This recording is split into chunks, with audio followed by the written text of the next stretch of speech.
আজকে আপনি জানেন যে 16ই জুন সংবাদ মাধ্যমে, এটা গণমাধ্যমের কালো দিবস, এবং আজকের এই দিনে 75 সালে গণমাধ্যমের কণ্ঠরোধ করে সরকারের অধ্যাদেশ জারি করা হয়। মাত্র 4টি পত্রিকা রেখে সবগুলো পত্রিকা বন্ধ করা হয়।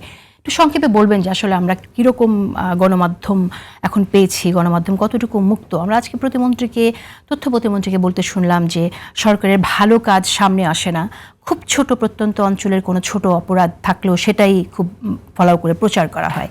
তো আপনাকে শুনে আমিও ছিলাম। উনি কিন্তু ওই সমস্যা হলে নিউজের একটা অংশ আছে, আর একটা অংশ আসে না। ওনারা বলছে যে আপনারা সমালোচনা করেন, গঠনমূলক সমালোচনা করেন, সরকার যে ভালো কাজ করে সেটাও তুলে ধরেন, এইটা বলছে।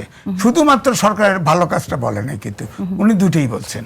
তো আমার বক্তব্য হলো যে ধরেন ওই সময় যে বাকশাল করলো 75 সালে, বাকশাল করার পরে যে পত্রিকা বন্ধ করা হলো 16 জনে, এটা হলো যে তখন একদলীয় শাসনকে পাকাপোক্ত করার জন্য, যাতে কোনো পত্রিকা না থাকে। ওই 4টে পত্রিকা ছিল, এটা কিন্তু পত্রিকা ছিল না, বাকশালের মুখপাত্র হিসেবে ওই 4টে পত্রিকা রাখা হয়েছিল, এটা কিন্তু পত্রিকা না। এটা এখানে ওইটাই ওই দিন থেকেই দেশের গণমাধ্যমের স্বাধীনতা চলে গেছে। এটা হলো আমার ধারণা, আমার বক্তব্য। পৃথিবীতে কোনো দেশ উন্নত হতে হলে স্বৈরাচারে উন্নত হয়।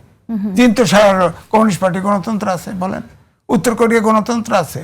এই যে মিডিল ইস্টের যত দেশ আছে সব রাজা শাসিত, উন্নত না? আমাদের সে ধরি না। একমাত্র গণতন্ত্র দরকার হচ্ছে সাংবাদিকদের, যদি আপনি মুক্ত গণমাধ্যম চান। গণতন্ত্র ছাড়া গণমাধ্যমের স্বাধীনতা হতে পারে না। এখন বাংলাদেশের এখনো ওই পরিস্থিতি হয় নাই যে গণমাধ্যমের স্বাধীনতা পুরোপুরি ইয়ে করবে।